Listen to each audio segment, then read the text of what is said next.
Right now, this one-car maintenance habit is costing drivers $620 a year at the pump, and gas prices are doing something they have not done since 2022.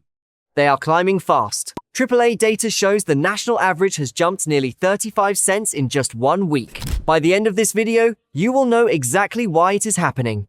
You will know how high it could go, and you will know 7 specific maintenance and driving things you can do today to pay less at the pump. At least one of these is going to completely change how you think about filling up your tank. Here is the fact that will surprise you most. The United States produces more oil than any country on Earth. And yet, your gas price is still controlled by a 21-mile-wide channel of water on the other side of the planet. Here is why. Let us start with what is actually happening, because the numbers are jarring. As of March 12, 2026, the national average for a gallon of regular gasoline jumped nearly 35 cents in a single week. 1 week, 35 cents. That is not a gradual drift. That is a shock. The national average now sits at roughly $3.60 as of mid-March, and it is still climbing. Mid-grade fuel is averaging $4.17, premium is at $4.53, diesel is pushing close to $5 a gallon. If you think that is painful, here is what makes this moment different from every other gas spike you have lived through. This one is not being driven by seasonal demand. It is not refinery problems. It is not normal supply swings. It is being driven by something geopolitical, something that is still unresolved. Something that, if it gets worse, could push gasoline to $4 in places that have not seen $4 gas in years. So what is actually happening? On February 28th, 2026, military strikes on Iran triggered a crisis in one of the world's most critical energy corridors.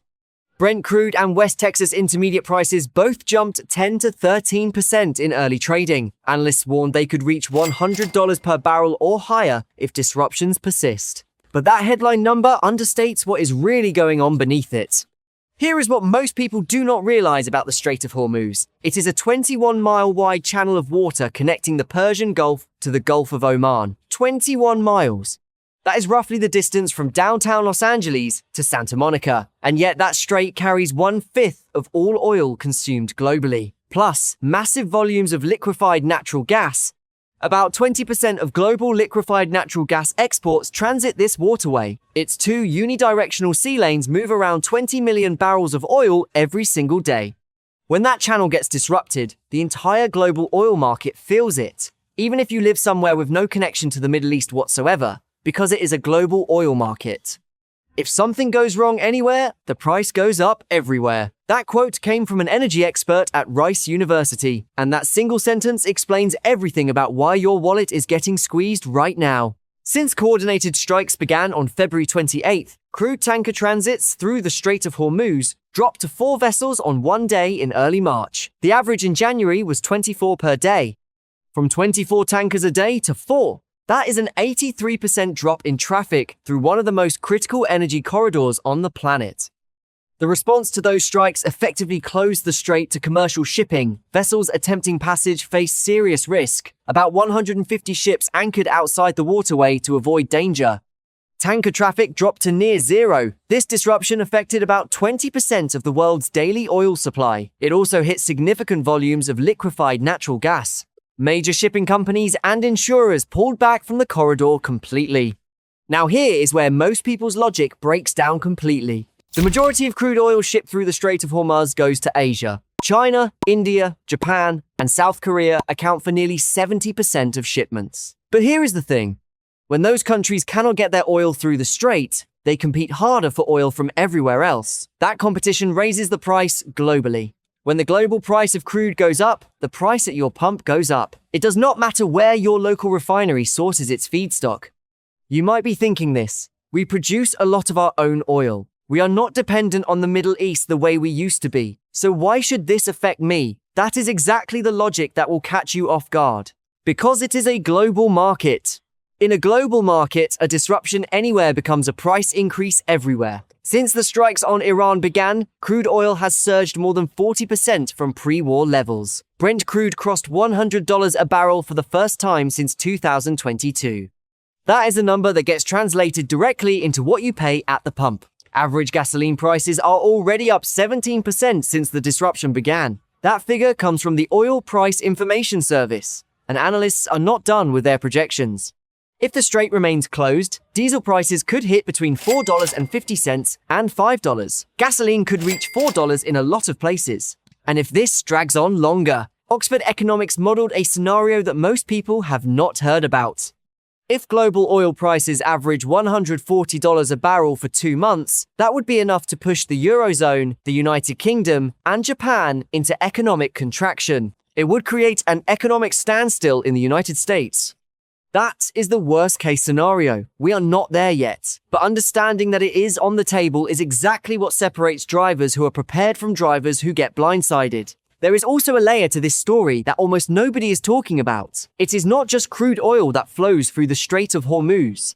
About 84% of the Middle East's polyethylene goes through the strait. Polyethylene is the plastic used in packaging, bottles, and pipes. And a sizable share of the world's urea and nitrogen and phosphate-based fertilizers moves through it as well. That means if this disruption holds, you will feel it not just at the pump, you will feel it at the grocery store. Food costs go up when fertilizer supply gets disrupted. If you are watching this channel regularly, you already knew that global events move fuel markets, but this one is different in its scale.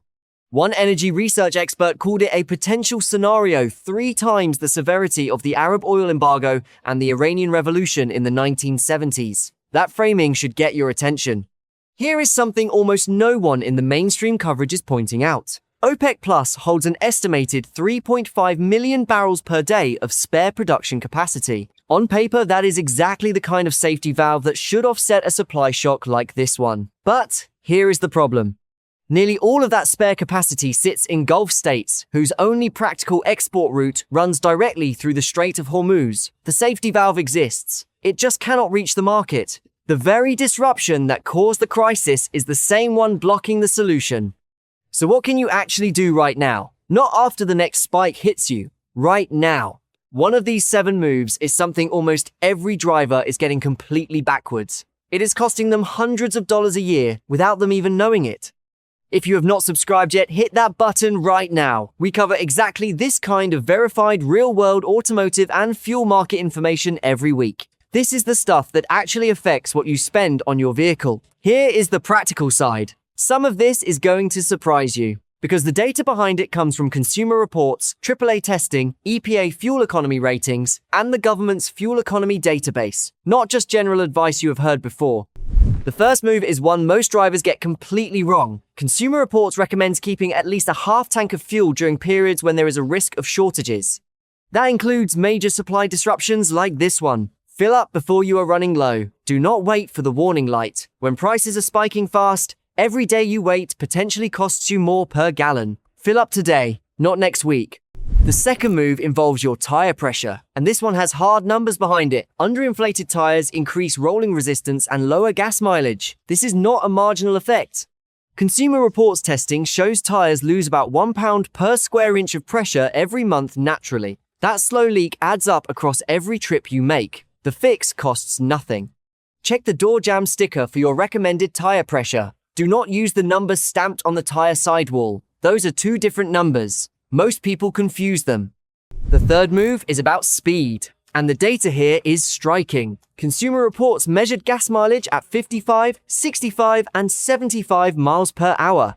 Dropping from 65 to 55 improved fuel economy by 6 miles per gallon in one tested vehicle, 8 miles per gallon in another. The penalty for cruising at 75 instead of 65 was almost 7 miles per gallon in one vehicle, 6 miles per gallon in the other.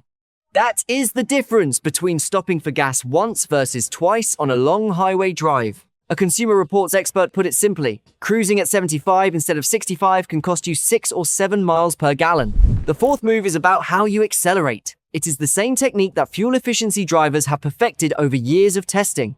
AAA states that gradual accelerations can increase your fuel efficiency by 10 to 40%. 10 to 40%. That is not a rounding error. That is the difference between paying for gas twice a week versus once. Accelerate smoothly, coast toward red lights instead of braking hard. Avoid jackrabbit starts. Those habits stack up to real money over the course of a month. Now here is where it gets interesting. The next 2 moves are not about how you drive. They are about things sitting on your car and in your wallet right now. Things that are quietly draining your fuel economy without you doing anything wrong. The fifth move involves roof racks. And this one catches people completely off guard. Consumer Reports tested this directly with a Nissan Altima sedan and a Toyota RAV4 SUV at highway speeds. Two bicycles on a roof rack cost the Altima 13 miles per gallon. It dropped from 46 miles per gallon all the way down to 33. Even on the SUV, the same setup cost 7 miles per gallon.